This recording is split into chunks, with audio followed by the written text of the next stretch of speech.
तेजस्वी यादव दिल्ली के कोर्ट में जाकर जज साहब के सामने पेश होते हैं और उसके बाद बकायदा अदालत की तरफ से तेजस्वी यादव को नसीहत दी जाती है और कहा जाता है कि आइंदा ख्याल रखिएगा कि आप क्या बोल रहे हैं, क्या नहीं बोल रहे हैं, और आगे से ध्यान रखिएगा कि कभी भी इस प्रकार का बयान मत दीजिएगा। मतलब कि तेजस्वी यादव भले ही बच गए हो, मतलब कि तेजस्वी यादव की जमानत जो थी उसको खारिज नहीं किया हो कोर्ट ने, लेकिन तेजस्वी यादव को नसीहत दिया है।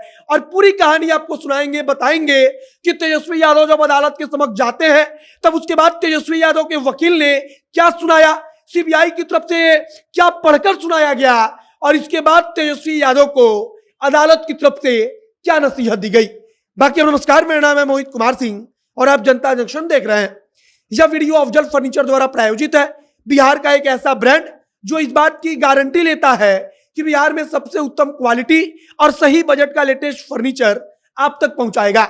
जहां आज तक अफजल ब्रांड आपकी सेवा मुजफ्फरपुर से कर रहा था, वहीं 19 अक्टूबर से यह लोग राजधानी पटना में भव्य ओपनिंग के साथ आ रहे हैं। अपने आशियाने को सुसज्जित करना है तो 19 अक्टूबर से अफजल फर्नीचर का जो पटना में 0 माइल के पास एचपी पेट्रोल पंप के ठीक बगल में नया स्टोर खुल रहा है, वहां पर जाइए और वहां से खरीदारी कीजिए। अब वापस आते हैं तेजस्वी यादव और तेजस्वी यादव के साथ दिल्ली की अदालत में क्या कुछ हुआ उसकी कहानी पर। तेजस्वी यादव अदालत के समक्ष जाते हैं। अदालत के समक्ष जब तेजस्वी यादव पेश होते हैं तब वहां पर अदालत के समक्ष सीबीआई की तरफ से, सीबीआई की जो वकील होते हैं उनकी तरफ से एक बयान पढ़कर सुनाई जाती है। अदालत के समक्ष सीबीआई के वकील बयान पढ़कर सुनाते हैं और बताते हैं कि कैसे तेजस्वी यादव ने धमकी दी थी। वो कहते हैं कि तेजस्वी यादव ने प्रेस कॉन्फ्रेंस में कहा था कि क्या हमेशा वो लोग सीबीआई के ऑफिसर रहेंगे। अब हम वो तेजस्वी नहीं जिस तेजस्वी के पास मूंछ तक नहीं था, तब आपने उसको फंसा दिया, एफआईआर कर दिया। क्या आपके घर का परिवार नहीं है, क्या आपके बच्चे भी नहीं है। और इन सब बयानों को अदालत के समक्ष सीबीआई के वकील की तरफ से एक एक लाइन पढ़कर सुनाई गई। तेजस्वी यादव के वकील वहीं पर खड़े थे। जब सीबीआई के वकील ने अपनी दलील रख ली तब उसके बाद तेजस्वी यादव के वकील से अदालत की तरफ से पूछा गया कि आखिरकार उनका पक्ष क्या है। तब तेजस्वी यादव के वकील ने आकर कहा कि जमानत के संदर्भ में जमानत की शर्तों का उल्लंघन करने वाला ऐसा कोई बयान तेजस्वी यादव दिया ही नहीं।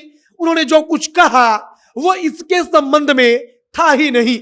इसके बाद वकील की तरफ से कहा गया कि अगर जमानत की शर्तों का तेजस्वी ने उल्लंघन किया, अगर तेजस्वी ने उनको धमकाया, उनको धमकी दी, तो फिर सीबीआई क्यों नहीं तेजस्वी यादव के ऊपर एक और एफआईआर दर्ज कर लेती है।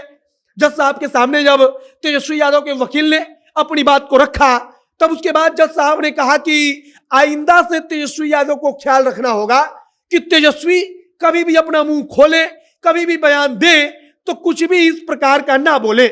मतलब कि तेजस्वी क्या बोल रहे हैं, तेजस्वी क्या नहीं बोल रहे हैं, इस पर ध्यान दिया जाए। और एक प्रकार से अदालत ने तेजस्वी यादव को नसीहत दी और नसीहत देते हुए कहा कि हम जो बेल है उसको रद्द नहीं कर रहे हैं, बेल को रहने देते हैं। मतलब कि आप अभी गिरफ्तार नहीं होंगे, आप जेल से बाहर ही रहेंगे, लेकिन आइंदा ध्यान रखिएगा कि सीबीआई के बारे में, सीबीआई के अधिकारियों के बारे में बोलने के पहले सोचिएगा और आइंदा इस प्रकार का बयान मत दीजिएगा। जो कि अदालत की तरफ से सीधे तेजस्वी यादव को एक नसीहत दी कि भविष्य में आप संभल जाइए, भविष्य के लिहाज से कुछ भी ऐसा मत कीजिएगा। मतलब कि कुल मिलाकर अदालत में तेजस्वी यादव को नसीहत मिली, लेकिन सीबीआई की जो दलील थी उसे खारिज कर दी गई और तेजस्वी यादव वहां से बच गए।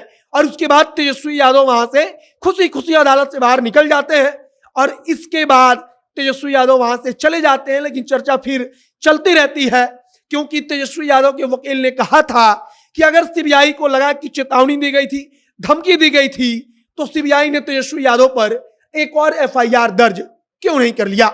बाकी आपका इसके संबंध में क्या कुछ कहना है उसे कमेंट बॉक्स में लिखकर बताइएगा। वीडियो शेयर कीजिएगा। आगे जो कुछ नई जानकारी, जो कुछ नया अपडेट आएगा वो सब कुछ हम आप तक पहुंचाएंगे। वीडियो यहीं पर समाप्त करते हैं।